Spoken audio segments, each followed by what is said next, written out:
Bueno, para seguir con esta segunda parte vamos a hablar, a retomar con las cirugías y vamos a entrar a uno de los campos quirúrgicos un poco más complejos que es la cirugía de urología como tal. Esto se debe a que pues realmente varían bastantes y ellos tienen por así decirlo, algo adicional, que es que hay que verificar que el urocultivo del paciente esté negativo o el paciente esté recibiendo una terapia antibiótica adecuada, ya que el riesgo de generar una bacteremia secundaria en procedimiento urológico es muy alto. Entonces, esta variable ya la vamos a tocar en las siguientes diapositivas. Bueno, primero les quiero contar de que hay cirugías urológicas endoscópicas y hay cirugías urológicas abiertas, las cuales están aquí enunciadas en las diapositivas para que ustedes las puedan consultar y sepan en el momento en que el cirujano diga que vaya a hacer algún tipo de procedimiento y sepan que es una cirugía urológica abierta o a veces endoscopia. Hay otras que son mixtas, o sea, que tienen un componente endoscópico, pero que también tiene un componente abierto. Entonces, pues, eso sería como tal lo que se conoce como una cirugía urológica mixta. Bueno, antes del procedimiento quirúrgico hay que tener en cuenta de que pues, la bacteriuria asintomática en estos casos vamos a tener tres escenarios, por así decirlo. Tenemos el paciente que llega con el urocultivo negativo, el paciente que llega sin síntomas pero con un urocultivo positivo y el paciente que tiene síntomas irritativos urinarios tales como disuria, dolor abdominal, dolor lumbar, fiebre y que tiene urocultivo positivo. Y este caso se conoce como infección de vías urinarias. Entonces, tenemos el caso del urocultivo negativo. Paciente que llegue con urocultivos negativos en menos de 72 horas, pues un paciente que se le puede hacer su procedimiento urológico sin ningún problema y se le pone lo que dice el protocolo según que ahorita les voy a mostrar. Adicionalmente, el paciente que ya contiene una bacteriuria asintomática, o sea, un paciente que llega con urocultivo positivo, pero que no tiene ningún síntoma, pues ahí uno entra a ver variables. Si el germen es muy resistente, a veces se deja hospitalizado a los pacientes y se les ponen medicamentos como el ertapenem, el meropenem para tratarlos, pero hay otros casos en que uno puede hacer un tratamiento ambulatorio con fosfomicina y el paciente puede ser llevado a procedimiento quirúrgico sin riesgo 72 horas después de que se inició el medicamento. Esos normalmente los tiempos son de 48 a 72 horas de tratamiento para poderlo llevar a procedimiento. Y el otro caso es el paciente que tiene infección de vías urinarias. El paciente que tiene infección de vías urinarias, o sea, que tiene síntomas más un urocultivo positivo, ese paciente pues debe recibir un tratamiento adecuado para la bacteria aislada que se encontró en el urocultivo y pues adicionalmente estar viendo cómo va. Normalmente lo recomendado es que ojalá se espere 72 horas de tratamiento efectivo para para llevar el paciente a cirugía. Sin embargo, si el paciente tiene una mala evolución dentro de esas 72 horas y sigue febril o sigue con muchos síntomas de patología urinaria, lo recomendado es esperar a que se controle la infección para poder llevarlo a procedimiento quirúrgico. Bueno, esto era lo que les mostraba. Realmente los pacientes como hay tanto movimiento de bacterias, un punto de buena práctica que propone el protocolo es a los pacientes que se les deja catéter doble J, que se les dé egreso para evitar una posible infección, un tratamiento profiláctico con nitrofurantoína o fosfomicina, hasta pues que se les retire el catéter.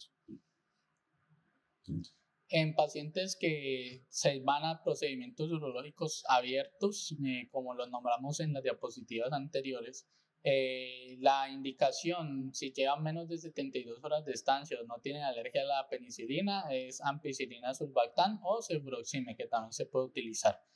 Y en los pacientes que llevan más de 72 horas o que son alérgicos a los betalactámicos, clindamicina más aztreonam. En procedimientos urológicos quirúrgicos endoscópicos también se utiliza el ampicilina sulbactam o cefuroxime como primera opción y mayor de 72 horas clindamicina más aztreonam.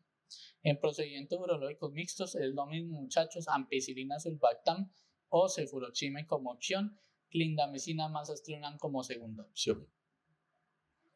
Bueno, pacientes con implante de prótesis urológicas como implante de pene o esfínter urinario artificial, esos pacientes, como ya el riesgo es más que todo relacionado con piel y con anaerobios por la zona, pues realmente la recomendación es usar clindamicina sola, independientemente de si es menos de 72 horas o más de 72 horas. Se usa clindamicina como profilaxis para este tipo de procedimientos. Bueno, esto era lo que les contaba, el manejo de las bacteriurias asintomáticas, que normalmente es el paciente que tiene urocultivo positivo pero no tiene síntomas, y pues se puede dar con fosfomicina, o en pacientes donde la cirugía es urgente y no es un posible urocultivo de control, pues se usa ertapenem como tal. Bueno. Esto es algo más que tiene que ver con radiología intervencionista y tiene que ver con las biopsias de próstata. Los pacientes que la van para biopsia de próstata requieren que se les haga el protocolo institucional. No pueden irse no puede hacerse el procedimiento sin que se le ponga antibiótico previo. Los medicamentos que sugerimos es en paciente de biopsia de bajo riesgo para germen BLE, es que se utilice la ceftriaxona más metronidazol como tal. 2 gramos de ceftriaxona y 500 miligramos endovenosos de metronidazol. ¿Listo? Mientras que los pacientes que tienen alto riesgo de BLE, o pacientes que tienen historia o pues que tienen factores de riesgo para germen BLE, o que significa beta-lactamasa de espectro extendido, pues estos pacientes deben recibir ertapenem como profilaxis antimicrobiana. Y en los pacientes que ya llevan más de 72 horas se usa la clindamicina más aldosterona, ¿no? Sí. En pacientes con fractura expuesta, estos pacientes en sí pueden llegar con antibióticos al momento de hacer la cirugía. Por lo general vienen recibiendo o cefazolina o ampicilina sulbactam. Cuando vienen recibiendo ampicilina sulbactam, esto les puede servir como profilaxis, pero pues tiene que ser por lo menos 1 hora antes la última dosis de que se haga la incisión, para pues que cuente como profilaxis como tal. Y la ampicilina sulbactam, pues la misma dosis de dosificación, 3 gramos con profilaxis, y se redosifica cada 2 horas. Por lo distinto, si ya lleva más de 72 horas el paciente, clindamicina más asclepión.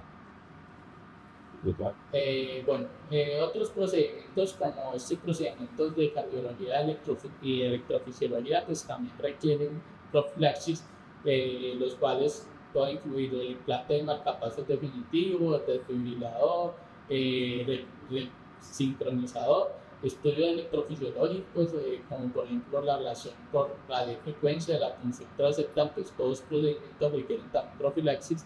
Lo que se recomienda es cefazolina como primera opción, introducción de clindamicina más astreona.